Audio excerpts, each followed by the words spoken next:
Incarceration Indignation. Incarceration rates. The change over time and what we have now considered to be normal in the United States. Do you know what percent of Americans are currently being incarcerated in the US? Well, 0.7% of the population are currently incarcerated in this country. 2.3 million out of the 331 million are currently incarcerated here. And actually, we are the only country who has over 1 million people incarcerated. These are the top 10 incarceration rates by country per 100,000 people.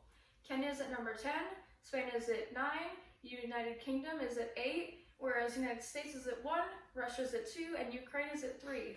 What is something that stands out to you when you see this chart? The United States and Russia by far have the highest rates of any place in the world, and nobody else is even close. Even the other people in the top 10 aren't even there. Yeah, I was expecting China to be on the list. I mean, they're the most populous country, and they're not here, not any part of the top 10. Yeah, they actually have 1.4 billion people, population-wise, and they're not in the top 20 even. You'll find out why shortly. Now, why is this comparison alarming? Well, as you said, China, as well as India, are not on the chart. Yet they are the top 2 most populated places in the world, countries. Now, China has over 1.4 billion people, and yet their incarceration rate is 118 per 100,000 people. And what makes it even weirder is that India is very close behind with 1.4 billion, and yet their incarceration rate is only 30 per 100,000. And in my eyes, that's just shocking. China's and India's population, as I said, are both over 1 billion, yet 118 per 100,000 for China and only 30 per 100,000 people in India. Now, the United States only has a population of 331 million compared to them, and yet our rates are so much higher. We have 2.3 million incarcerated out of our 331 million. Now, why did this incarceration rates increase so much? Well, for one, politicians and leaders. They've made stricter rules, regulations, and laws to try to protect us and deter criminals from committing a crime. Now, the number of life sentences have also increased. Things have gotten harsher, and more people are now actually in prison and being incarcerated more than ever. And that means that even the wrongly convicted, there are more of them incarcerated than ever before in history. Now, roughly 222% of an increase of incarceration rates in this country, yet the crime rates have yet to change. And as I said, the sentences have gotten longer than they used to be, and one of the most interesting pieces of that is for what? What crimes? Well, for one, possession of marijuana. Back in the 70s and 80s, the punishment and the sentences would be 3 to 6 months at max. And now, depending on the state, on average it is 9 to 12 months at max, or even minimum in certain states. What are the outcomes of this? Although the goal was to deter criminals and prevent crime, there actually hasn't been a change whatsoever. There's been such a little dip, it's actually more than likely just a yearly thing. And for lawyers, criminal justice, professionals, and detectives have even realized that the dip is so small it probably doesn't even relate to this. No correlation at all. Now, the biggest problem is the states and leaders, because you see countries, as I mentioned, China and India, they're so big, and yet they came together as an entire country. They're not split. The United States tends to be state by state laws. For example, Washington, Oregon, and even California, marijuana is legal. Yet, for Idaho, Texas, Oklahoma, etc., marijuana is illegal. Now, we as a country need to come together because clearly China and India, with both over 1 billion people in population, they have made it able to work and not have everyone incarcerated and such a big number incarcerated. Now this shows that we as a country have not worked as one when we should be.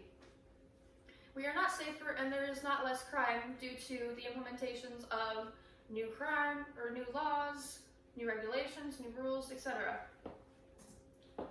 In conclusion, the number of Americans currently incarcerated in the United States is actually so much of a big number that it can form an entire country.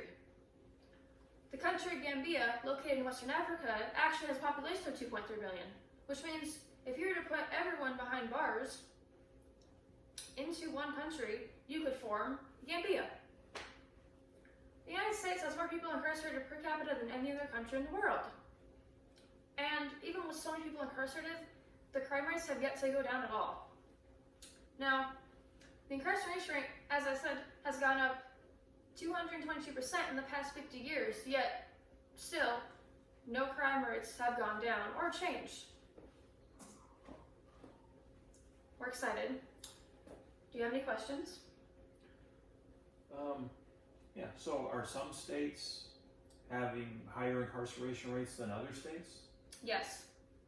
So, for example, as I mentioned, Oregon, Washington, and California, because possession of marijuana is legal, they have more focuses on crimes such as violence and theft, burglary, whereas in Idaho and other states where marijuana is not legal, such as Texas, Oklahoma, they focus more on marijuana, meaning they have more time to focus on that rather than the violence and the things that can actually kill people and ruin lives. So since China and India are so populous and their incarceration rates are so incredibly low, especially India, what are they doing with people who are committing crimes instead of incarcerating them? Well, for us, of course, you can see so many people are incarcerated, but for them, for crimes such as possession of drugs or things related that aren't super major, as in killing people, they tend to put them on probation, parole, to make sure they are staying safe and that they do fix what they did from doing wrong, such as community service is actually a big piece for those countries because they want to correct their behavior, but without destroying their lives and without making them stand behind bars over the years for something that was minor. For example, burglary or theft are treated differently in this country than there, China and India, because here we focus on that more so than them, and they choose to have a way of doing their treatment with their people by focusing on how to fix it, how to make it better for their communities, how to make it safer, and they focus more on the violence. Therefore, here, we go straight to lock people up, whereas there, they want to investigate on the thing that was committed, whether it's a crime or major or minor. They focus on what it was, and then they decide based off that severity.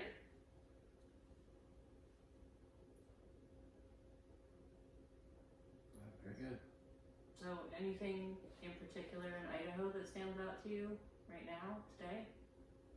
Well, I think the biggest thing in Idaho to look at is what they focus on, because here, and this isn't everywhere in Idaho, but we do have many places in Idaho where meth is a big problem. Whether it's dealing it or taking it, it's a huge problem. Yet, a lot of times in Idaho, you see crimes such as possession of marijuana, and it's become such a big problem here that you see things online all the time where it says things related to, even though the raging meth problem is causing more harm than possession of marijuana, they're still focusing on the possession of marijuana instead.